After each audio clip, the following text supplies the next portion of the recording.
Bom dia, pessoal. A gente vai tratar hoje das hialoifumicoses, tá? Complementando as aulas anteriores. Esse termo aí, ele foi cunhado também pelo Aiello nos anos 80 e ele acabou usando esse termo para designar todas as micoses causadas por diferentes agentes etiológicos que tinham a característica de ter hifas septadas e hialinas, né, como a gente chama, claras, sem pigmentação, nos tecidos. Alguns quadros específicos que eram muito consagrados, muito característicos, apesar de serem provocados por fungos hialinos, acabaram ganhando nomes especiais, tá?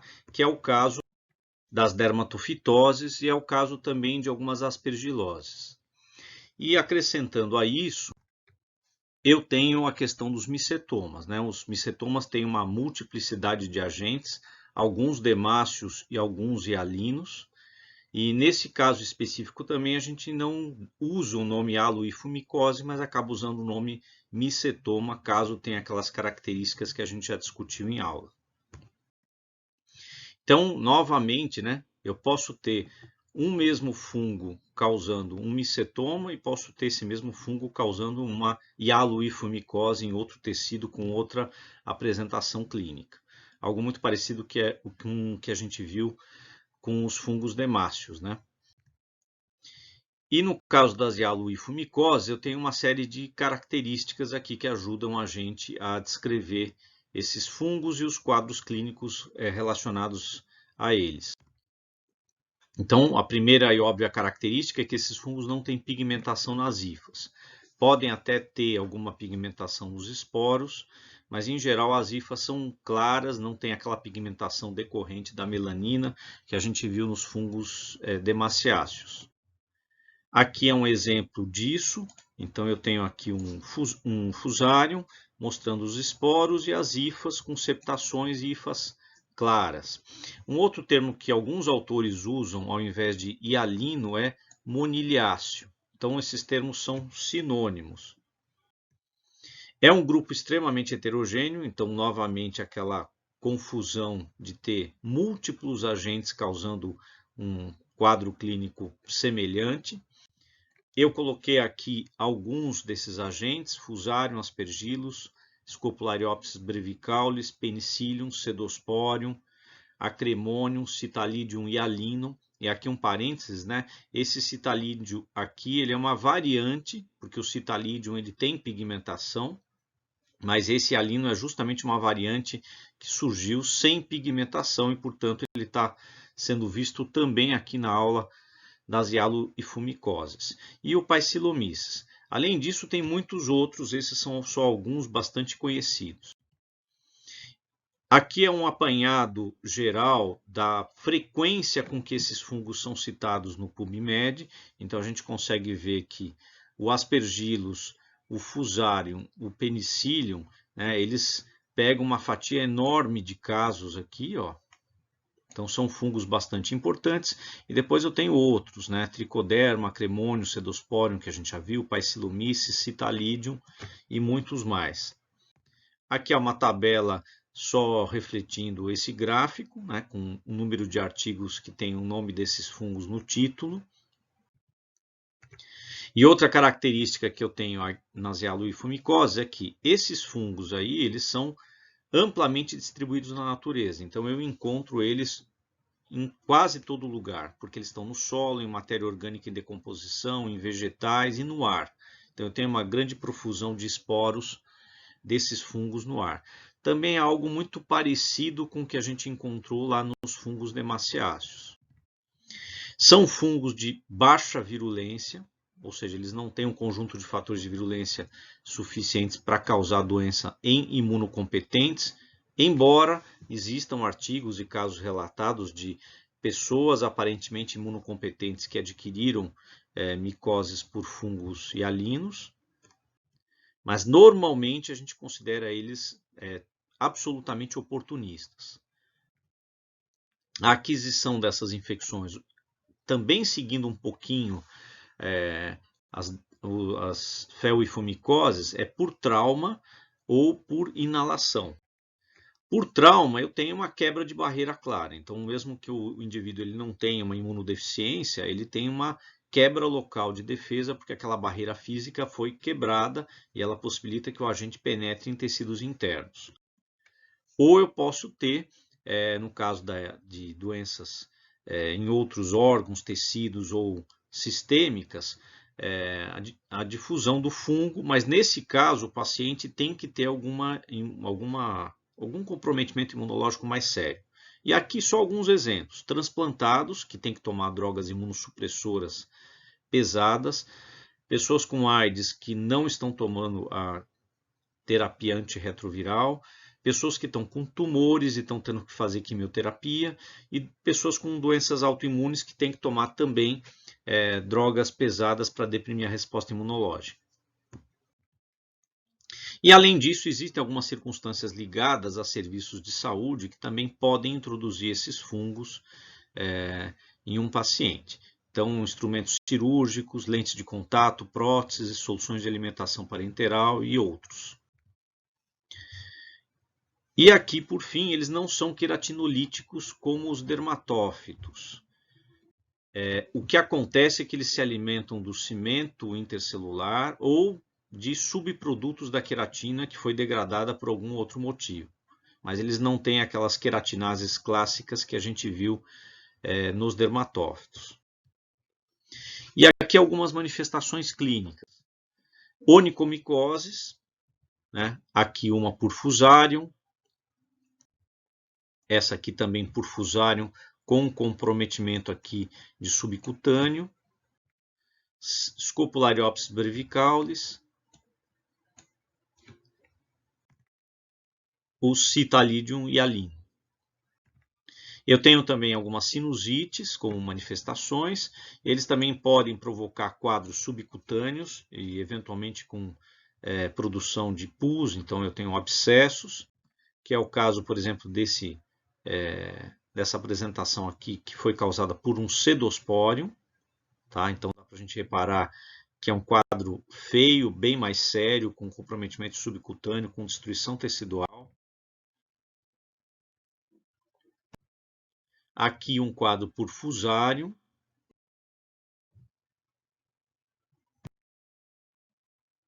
Tá? Aqui as lesões com uma cor meio púrpura. Eu tenho alguns quadros de dermatomicoses que são um pouco semelhantes às dermatofitoses. Então aqui, por exemplo, por Fusarium eu tenho aqui comprometimento da pele pelo fungo. E eu tenho ceratites também, causadas por esses fungos, especialmente por Fusarium, mas em outros gêneros também, que é o caso que está sendo mostrado aqui nesse slide.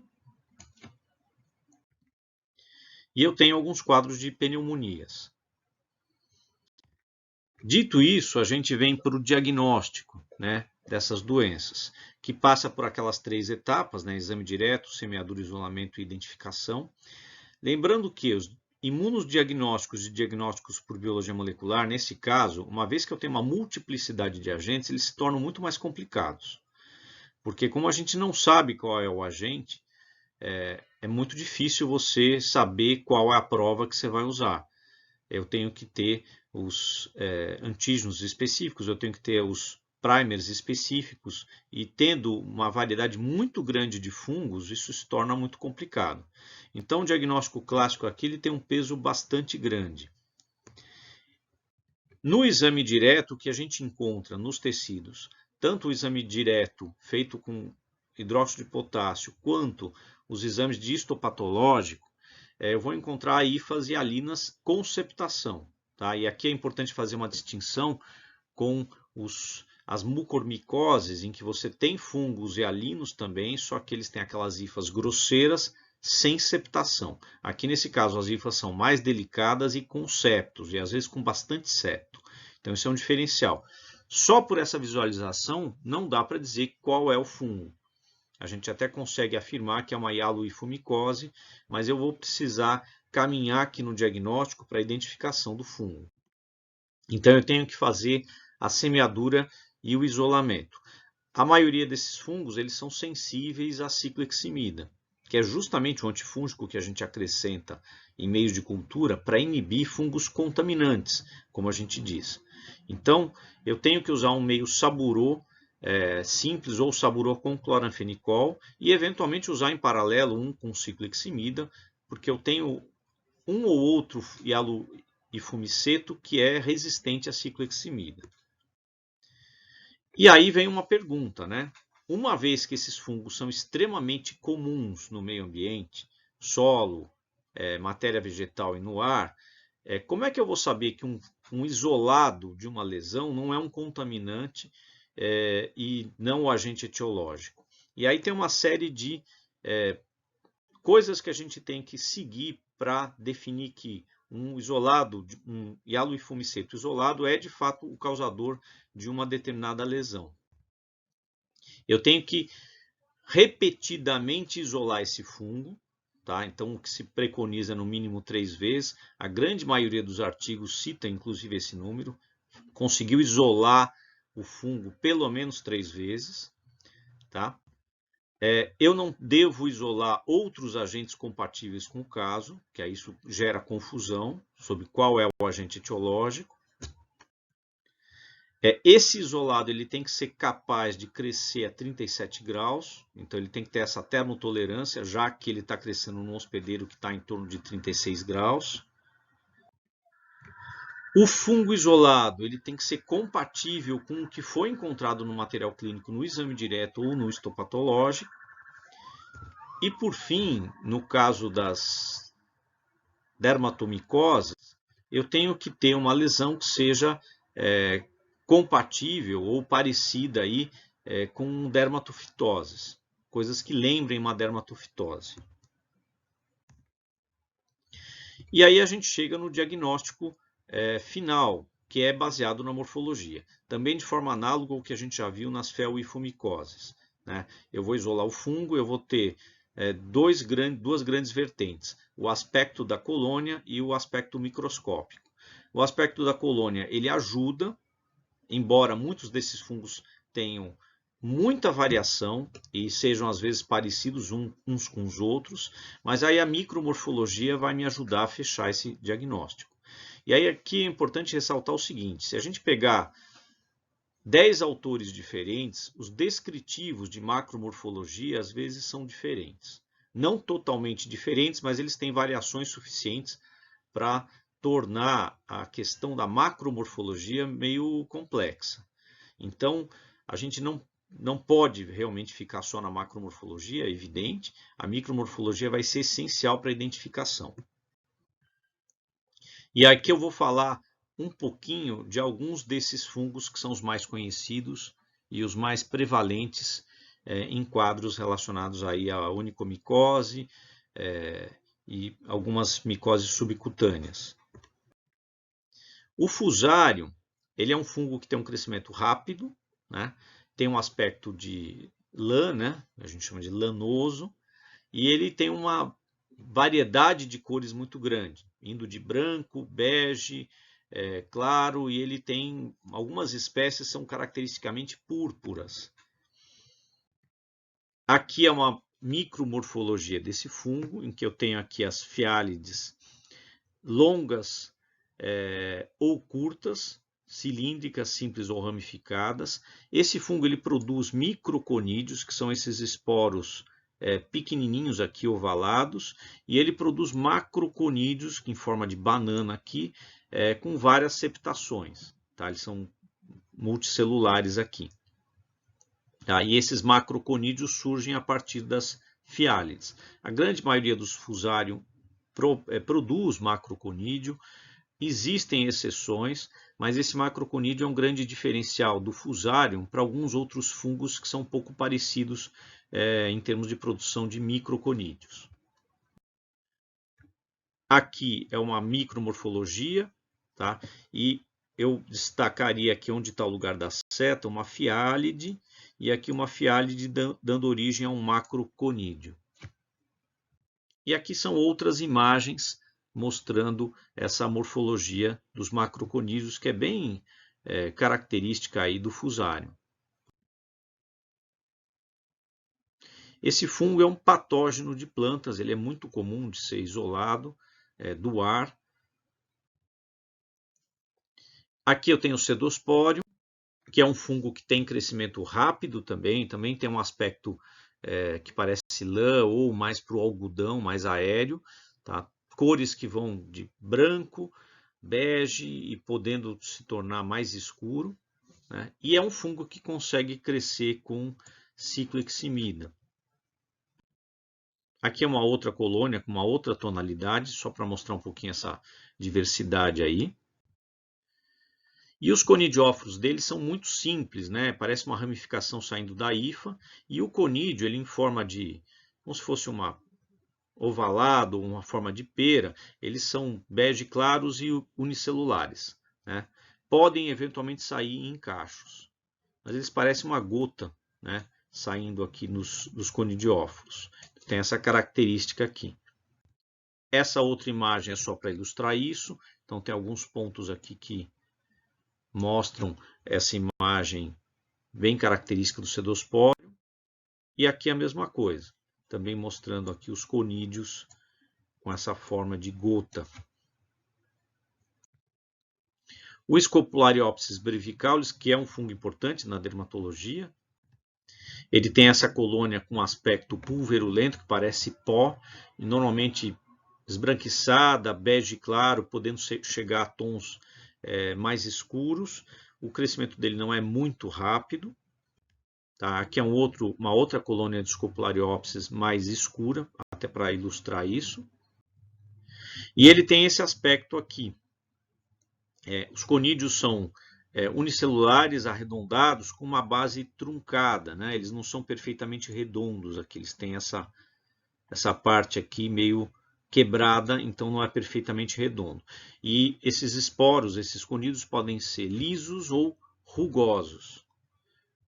Aqui é uma imagem que eu acho bem bacana, então eu tenho aqui uma microscopia óptica com azul de lactofenol. Aqui eu tenho uma microscopia eletrônica e neste maior aumento aqui eu consigo ver os conídeos, e neste caso eles são bem rugosos, né? Parece um bombom Ferrero Rocher, né? Só para fazer uma metáfora gastronômica, mas são bem... frequentemente a gente observa esses conídeos mais rugosos, mas eles podem ser lisos. E aqui são outras imagens aí também mostrando as cadeias de conídeos aqui. E aqui mais um aumento aqui dos conídeos. No caso do Paecilomyces, que é um grande contaminante de laboratório, tem uma profusão de esporos desse fungo no ar. É um fungo de crescimento muito rápido, inclusive por isso ele atrapalha bastante o isolamento de outros agentes, porque ele contamina fácil, cresce rápido, toma a placa e não deixa outros fungos crescerem. Ele tem um aspecto pulverulento, e esse aspecto pulverulento que parece pó, né, explica um pouquinho essa profusão de esporos no ar, ele solta muito esporo, e ele tem uma cor verde oliva, marrom, bege, branco ou púrpura. Reparem a variação das cores que a gente tem, né? E ele tem esse aspecto aqui. Os conidióforos podem ser ramificados, né? E as fiálides que ele tem são bem finas, bem alongadas e a ponta bem fininha, como está sendo mostrado aqui, tá? Os conídeos costumam ser ovalados, assim, parecem contas, né? E forma longas cadeias. Aqui a gente tem uma microscopia óptica do Paecilomyces. Aqui a mesma coisa, mostrando aqui as cadeias, ó. Eventualmente eu posso ter formação de outras estruturas, como clamidoconídeos. E eu coloquei logo em seguida o Penicillium, porque eles são muito parecidos. O Penicillium, ele tem um crescimento que pode eventualmente ser muito rápido e a gente pensar que é um Paecilomyces. Ele também pode ter um aspecto bem pulverulento. Então, reparem que a coisa está parecida. No caso das cores, ele tende a ser mais esverdeado ou verde azulado. Mas eu tenho variação, verde acinzentado, branco ou púrpura. Aqui uma variante em termos de macromorfologia. E aqui uma micromorfologia, né? Então eu tenho conidióforos simples ou ramificados, então isso também não ajuda muita coisa. As fiálides, elas estão agrupadas aqui em feixes. E aí a diferença do Paecilomyces. No Paecilomyces, essas fiálides, elas estão bem abertas. Aqui elas estão meio que fechadas, mais convergindo do que divergindo, tá? Então, isso aqui é um aspecto que a gente usa para diferenciar o Penicillium do Paecilomyces, tá?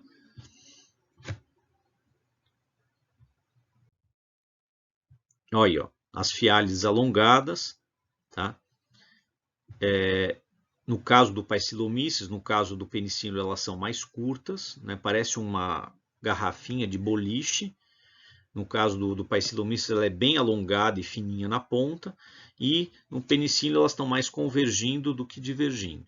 Então, esse é um aspecto morfológico que me ajuda a distinguir o Penicillium do Paecilomyces, que são muito parecidos. Aqui é uma imagem bem de Penicillium, mostrando o famoso chuveirinho ou pincel, como o pessoal costuma designar essa morfologia. Aqui uma outra imagem do Penicillium. E aqui uma outra imagem. E um outro fungo, um hialoifomiceto, é o acremônio, tá? Que tem um crescimento não muito rápido, pode ser aveludado ou pulverulento.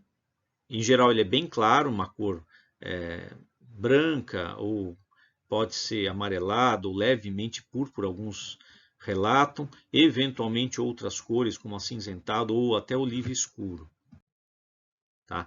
E aí ele tem fiálides bem longas, compridas, finas, que dão na sua extremidade um conjunto de microconídeos, tá? De conídeos alongados ou ovoides, frequentemente acumulados aqui. Tá? Esse aqui é um fungo que a gente faz um pouco de distinção com o Fusarium, por isso que eu falei lá no Fusarium, o macroconídeo é bastante importante, né? Quando a gente encontra, a gente fecha que é Fusarium e não Acremônio. E eventualmente eu posso ter esses microconídeos formando cadeias. Aqui uma imagem de microscopia óptica. E aqui uma outra imagem para complementar. E por fim eu vou falar do Aspergillus, que é um gênero extremamente importante, mas extremamente complexo, porque a gente tem uma série de espécies que estão relacionadas aí com quadros clínicos. Essa aqui é a estrutura meio que universal dele, né? Eu tenho uma célula pé aqui, um conidióforo que dá uma vesícula. Em alguns deles eu tenho uma fiale de cadeias de esporos, em outros eu tenho uma estrutura intermediária chamada métula e depois uma fiálide e aí sim a cadeia de esporos. Então eles chamam este primeiro caso de uniseriado e esse aqui de bisseriado. Esse aqui é um aspecto que ajuda aí na distinção das diferentes espécies, que eu vou mostrar aqui, mas como é uma parte bastante complicada a distinção entre as diferentes espécies, eu só vou ilustrar com algumas, sem dar maiores detalhes. Aqui eu tenho talvez o mais famoso Aspergillus, que é o Flavus. Ele é geralmente esverdeado, ou uma cor oliva, ou amarronzado, um aspecto meio pulverulento. Ele tem essa cabeça conidial aqui. E aqui é uma imagem em microscopia óptica. O Aspergillus fumigatus, que é muito citado como causador de aspergilose pulmonar, tem essa cabeça conidial aqui e aqui um aspecto em microscopia óptica. Existem alguns detalhes até sobre tamanho de vesícula para você classificar os diferentes aspergillus. Aqui eu tenho Aspergillus glaucus, que tem essa coloração meio oliva. Aqui um Aspergillus glaucus com um esquema. E essa aqui é uma estrutura que eventualmente é encontrada, é derivada de reprodução sexuada, a gente chama de cleistotécio. Ela pode aparecer na microscopia óptica. E aqui eu tenho uma microscopia óptica mostrando aqui a cabeça conidial e aqui um cleistotécio do lado. No caso do Aspergillus nidulans, que tem esse aspecto morfológico aqui. Eu tenho essa cabeça conidial, ele produz algumas células, estruturas celulares diferentes, também cheias de esporos. Tá? Aqui é uma imagem de microscopia óptica. O Aspergillus niger, que é muito comum no ar, bastante isolado, ele é um fungo que cresce com uma tonalidade branco, vai ficando amarelado, e depois, quando ele começa a esporular, ele vai ficando escuro, né? Parece que deixaram pó de café em cima dele, mas aí são os esporos que têm pigmentação. E aqui a cabeça conidial dele bem radiada. E aqui é um aspecto na microscopia óptica. Ele é um fungo bem, uma hifa bem grosseira, o Aspergillus niger. E esse conidióforo aqui, ele acaba sendo visto dessa maneira aqui num estereomicroscópio, né? Então a gente vê aqui a massa de esporos aqui. Aqui é o Aspergillus terreus, aspecto macromorfológico. A cabeça conidial dele, ele forma uma coluna de esporos. E aqui é um aspecto em microscopia óptica. É claro que quando a gente monta as lâminas para microscopia óptica, muitas vezes a gente acaba destruindo um pouquinho a ligação dos esporos. Então eu não vou conseguir ver tão perfeitamente quanto nos esquemas as sequências dos esporos saindo aqui das fiálides. E no caso do terreus, eu tenho uma coisa que também nos ajuda, que são esses chamados aleuroconídeos, que saem de forma isolada aqui de diferentes pontos das hifas. Isso aqui é citado como característico do terreus. E eu tenho outro Aspergillus também ligado a alguns casos clínicos, que é o Aspergillus ustus, que tem esse aspecto macromorfológico aqui. E ele produz uma estrutura chamada células Hull, que são semelhantes a um amendoim, do jeito que está sendo mostrado aqui. Tá? Aqui eu tenho uma morfologia da cabeça conidial dele. E nesta outra imagem eu tenho aqui embaixo essas células em que tem essa morfologia semelhante a um amendoim. E o Aspergillus versicolor, que é um outro Aspergillus também relacionado a alguns quadros clínicos. A cabeça conidial dele, e no caso do versicolor, eu tenho essas fiálides solitárias que são eventualmente presentes saindo das hifas. Tá? E aqui é uma imagem em microscopia óptica do Aspergillus versicolor. Com relação ao tratamento, né, algumas observações muito gerais. Eu tenho uma série de antifúngicos que são usados, como a anfotericina B, 5-fluorcitosina e diversos derivados imidazólicos, mas um ponto importante, que isso é observado, eu já citei em outras aulas. Os fungos saprófitas, eles têm perfis de resistência piores do que os fungos patogênicos, como é o caso, por exemplo, dos fungos causadores de micoses profundas, os dimórficos. Então, no caso desses fungos que são muito comuns, saprófitas de solo, encontrados em grandes quantidades no ar, o perfil de resistência costuma ser pior. E como eu tenho uma multiplicidade de agentes, então o tratamento tem que ser considerado com bastante cuidado. Tá? A gente tem que saber mais ou menos aquele fungo, qual é o perfil de resistência encontrado frequentemente para a gente ter uma ideia do melhor tratamento. E sabendo que a gente vai poder tropeçar com cepas que são resistentes aos tratamentos padrão. E com isso, a gente encerra aqui a nossa aula de hialoifumicose. Tá certo? Não vai ter testagem, a gente vai, a partir daqui, direto para a aula síncrona. Tá ok, gente? Até lá!